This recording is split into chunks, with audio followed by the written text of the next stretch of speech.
Setelah Venezuela, Amerika Serikat kini berada di ambang perang melawan Kuba. Percikan perang tersebut terjadi setelah Kuba menembak kapal perahu cepat berbendera Amerika Serikat di wilayah perairannya yang membuat 4 awak tewas dan 6 lainnya mengalami luka serius. Lantas, apa tanggapan Washington atas insiden ini? Tanggapannya tidak terlalu tegas namun tetap serius. Menteri Luar Negeri Amerika Serikat hanya mengatakan bahwa mereka akan menyelidikinya. Jelas narasi ini menimbulkan pertanyaan besar, mengapa Kuba menyerang kapal tersebut, dan juga mengapa Washington tidak merespon tegas. Jangan kemana-mana, karena beberapa menit ke depan ada skema yang berpola hingga membuat kejadian seperti ini terjadi. Insiden tersebut sebenarnya merupakan manifestasi dari gesekan antara Amerika Serikat dan Kuba beberapa waktu belakangan. Seperti yang kita ketahui bahwa Kuba sangat bergantung pada pasokan minyak Venezuela. Namun setelah ditangkapnya Presiden Venezuela, Nicolas Maduro, Washington pun akhirnya melakukan embargo dengan menahan pasokan minyak Venezuela ke Kuba. Membuat pasokan minyak Kuba tertahan selama berbulan-bulan. Dampaknya pun tak main-main. Negara tersebut dilaporkan mengalami krisis energi hingga membuat negara tersebut lumpuh. Namun di tengah embargo minyak AS ke Kuba, kejadian aneh dan sangat tidak biasa pun terjadi. Bayangkan di tengah krisis minyak di Kuba, kilang minyak Nico Lopez di ibu kota Havana mengalami kebakaran. Meski kebakaran tersebut dapat dikendalikan dan tak ada korban jiwa, namun ini jelas memperparah krisis minyak di pulau ini. Kecurigaan pun mulai muncul, apakah ini juga menjadi rencana Amerika Serikat dalam memperparah krisis minyak di Kuba. Beruntungnya, Kuba masih memiliki sekutu yang cukup peduli ketika situasi Havana mengalami krisis energi akibat embargo minyak AS. Kanada yang cukup dekat dengan negara tersebut pun dilaporkan mengumumkan pendanaan sebesar 8 juta dolar AS atau sekitar 134,2 miliar rupiah untuk meningkatkan penyediaan makanan dan nutrisi bagi warga Kuba yang rentan. Perjuangan Kuba melawan embargo minyak Amerika Serikat pun terus berlanjut hingga pada Rabu dini hari, sebuah perahu cepat mendekat hingga jarak 1 mil laut di timur laut Selat Alpino, di sebelah utara kota Coralillo di provinsi Villa Clara.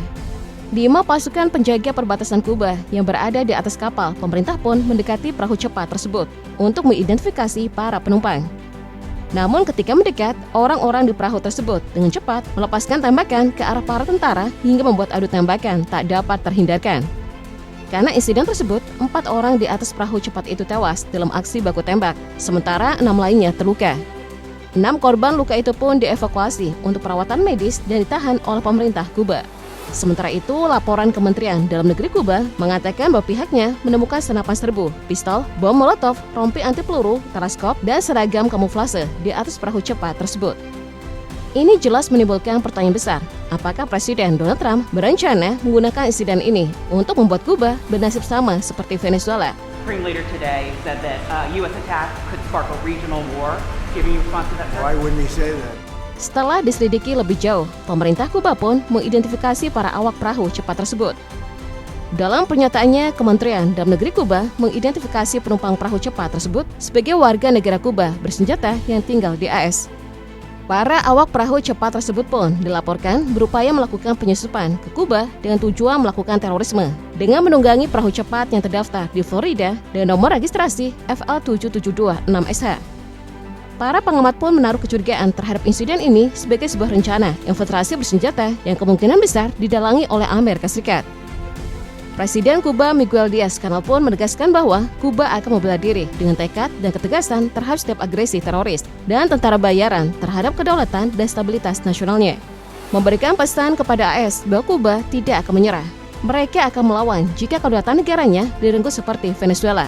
Sementara itu, tanggapan dari pihak Amerika Serikat justru terdengar masih mengambang. Insiden tersebut ditanggapi langsung oleh Menteri Luar Negeri Marco Rubio yang memiliki keturunan Kuba dan sedang dalam perjalanan diplomatik untuk bertemu dengan para pejabat Karibia di St. Kitts dan Nevis. Rubio mengatakan kepada wartawan bahwa Amerika Serikat sedang menyelidiki insiden tersebut dengan informasi yang terbatas saat ini. Dan atas seluruh tuduhan yang berkembang, Rubio menegaskan bahwa itu bukanlah operasi pemerintah AS. Meski demikian, jelas ini menimbulkan kecurigaan oleh para pengamat. Apakah ini salah satu langkah agar Washington dapat mencari alasan untuk melakukan agresi militer di Havana?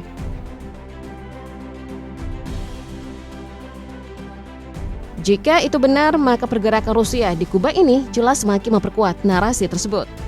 Pasalnya, setelah embargo minyak di Kuba dimulai, Rusia dilaporkan menjemput turisnya di Havana beberapa pekan terakhir. Dan menimbulkan kecurigaan besar bahwa Moskow kemungkinan besar akan terlibat penuh jika agresi militer terjadi di Kuba. Apalagi beberapa waktu lalu Presiden Rusia, Vladimir Putin, mengkritik keras blokade bahan bakar yang diberlakukan pemerintahan Trump terhadap Kuba dan mengatakan bahwa Moskow menganggap pembatasan baru tersebut tidak dapat diterima. Bahkan Presiden Putin menggambarkan situasi bahan bakar di Havana sebagai benar-benar kritis dan mengatakan bahwa mereka secara aktif membahas bantuan apa yang dapat mereka berikan kepada Kuba. Pemimpin negara Rusia itu pun menegaskan bahwa Moskow akan tetap berada di pihak Kuba, seolah memberikan pesan tersirat bahwa Rusia bisa saja terlibat jika Kuba terancam. Kendati demikian, Rusia tidak hanya menjadi salah satu pihak yang menyuarakan keadilan, tapi juga turut meringankan krisis minyak di Kuba. Salah satunya dan mengirimkan minyaknya ke Kuba untuk melawan embargo minyak AS. Meski tidak jelas berapa barel minyak yang dapat dikirimkan, namun yang pasti bantuan tersebut diprediksi akan sampai di awal Maret mendatang. Langkah yang diambil Moskow ini jelas berada di luar kalkulasi Presiden Trump. Situasi tersebut berpotensi mengganggu hubungan yang belakangan justru terlihat makin mencair antara Moskow dan Washington. Pada titik ini, Rusia seperti dihadapkan pada dua kepentingan besar, mempertahankan sekutu lamanya atau merawat kemitraan barunya. Apapun keputusan yang diambil, konsekuensi strategisnya tentu tidak bisa dianggap ringan.